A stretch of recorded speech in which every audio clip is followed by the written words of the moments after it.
नमस्कार। आज हम एक ऐसे पारंपरिक इलाज के बारे में बात करने वाले हैं जिसके दावे काफी बड़े हैं। जी हाँ, हम बात कर रहे हैं गोमूत्र चिकित्सा की। अब सदियों से चली आ रही इस प्रथा के पीछे की असली कहानी क्या है?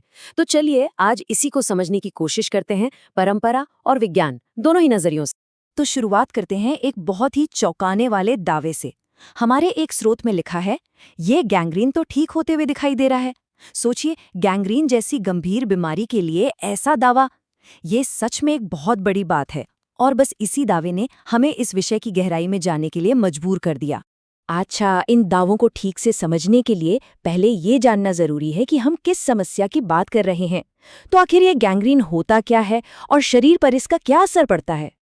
देखिए, बहुत ही सरल शब्दों में कहें तो गैंग्रीन का मतलब है शरीर के किसी हिस्से के टिश्यूज या ऊतकों का मर जाना। ऐसा तब होता है जब उस हिस्से तक खून का दौरा रुक जाता है या कोई बहुत गंभीर इन्फेक्शन हो जाता है। और ये कोई मामूली बात नहीं है, ये एक बहुत ही सीरियस कंडीशन है। कई बार तो उस अंग को काटने तक की नौबत आ जाती है। और बात सिर्फ गैंग्रीन पर ही खत्म नहीं होती। दावे तो बहुत बड़े हैं। स्रोत के मुताबिक इस थेरेपी का इस्तेमाल पिछले 22 सालों से कई और बड़ी बीमारियों के लिए भी किया जा रहा है, जैसे कि दिल, किडनी और लिवर की बीमारियां, ट्यूमर, यहाँ तक कि किसी भी स्टेज का कैंसर, गठिया, अस्थमा, लिस्ट काफी लंबी है। तो सवाल ये है कि इलाज का तरीका क्या बताया गया है? देखिए, ये सिर्फ एक चीज नहीं है, ये 3 चीजों का कॉम्बिनेशन है। पहला, आयुर्वेदिक गोमूत्र चिकित्सा। दूसरा, एक्यूप्रेशर। और तीसरा, खाने पीने में कुछ खास परहेज। और जो नतीजे क्लेम किए गए हैं वो भी काफी तेजी से।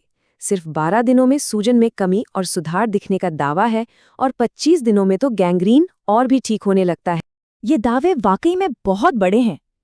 तो अब सबसे बड़ा सवाल यही उठता है कि भाई, विज्ञान इस बारे में क्या कहता है? क्या इन दावों का कोई साइंटिफिक बेसिस है? चलिए, अब इसी सवाल का जवाब ढूंढते हैं और देखते हैं कि रिसर्च क्या कहती है। ठीक है, तो अब जरा साइंटिफिक नजरिए से देखते हैं। एक साइंटिफिक रिव्यू पेपर है जो हमें ये समझने में मदद करता है कि आखिर गोमूत्र में होता क्या है, और जब इसे लैब में टेस्ट किया जाता है तो इसके क्या गुण सामने आते हैं। तो सबसे पहले इसकी बनावट को समझते हैं। देखिए, इसका लगभग 95% हिस्सा तो सिर्फ पानी है, लेकिन जो असली खेल है वो बाकी के 5% का है। इस 5% में यूरिया, मिनरल्स, हार्मोन, एंजाइम, मतलब कई तरह के पदार्थ होते हैं। और वैज्ञानिक इसी 5% पर फोकस कर रहे हैं, ये जानने के लिए कि क्या इसमें कोई औषधीय गुण है। अब ये स्लाइड देखिए, ये काफी दिलचस्प है। ये एक लैब टेस्ट का नतीजा है जिसमें ये देखा गया कि गोमूत्र बैक्टीरिया के खिलाफ कितना असरदार है। ये जो नंबर हैं, ये दिखाते हैं कि उसने बैक्टीरिया की ग्रोथ को कितना रोका।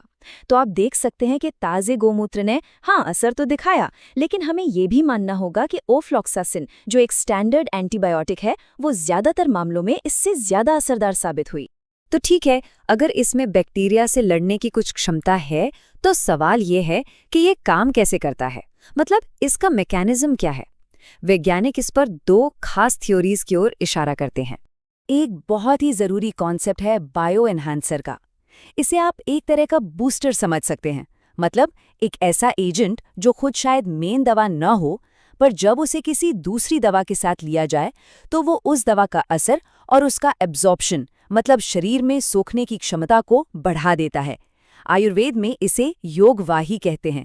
और ये चार्ट, ये उसी बायो एनहांसर वाले असर को बिल्कुल साफ साफ दिखाता है। अब देखिए, स्टडीज में ये पाया गया कि जब कुछ एंटीबायोटिक्स को गोमूत्र अल्क के साथ मिलाया गया तो उनकी ताकत कई गुना, मतलब 7 गुना, 11 गुना तक बढ़ गई। ये एक बहुत ही महत्वपूर्ण खोज हो सकती है।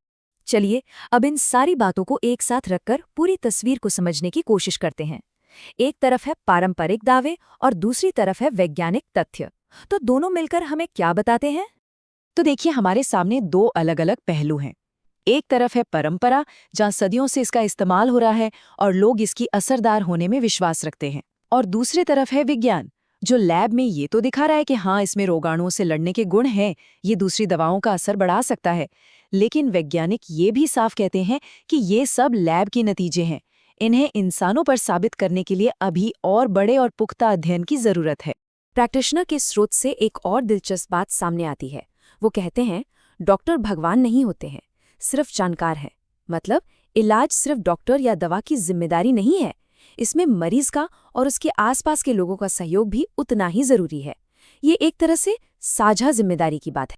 और अगर कोई इस खास चिकित्सा के बारे में और जानकारी लेना चाहता है तो स्रोत में ये संपर्क जानकारी दी गई है। नाम है प्रमोद रुइया, जबलपुर से। उन्हें इस क्षेत्र में 22 साल का अनुभव बताया गया है और वो एक्यूप्रेशर में गोल्ड मेडलिस्ट भी हैं। संपर्क के लिए उनका व्हाट्सएप नंबर और समय भी दिया गया है। तो आखिर में ये सब हमें एक बहुत बड़े सवाल पर लाकर खड़ा कर देता है, क्या परंपरा और विज्ञान ये दोनों मिलकर सेहत के लिए कोई नया रास्ता खोल सकते हैं? क्या सदियों के ज्ञान को आज की वैज्ञानिक कसौटी पर परखकर कुछ बेहतर हासिल किया जा सकता है? शायद इसका जवाब हाँ या ना में नहीं है, बल्कि दोनों को साथ लाने की कोशिश में ही छिपा है।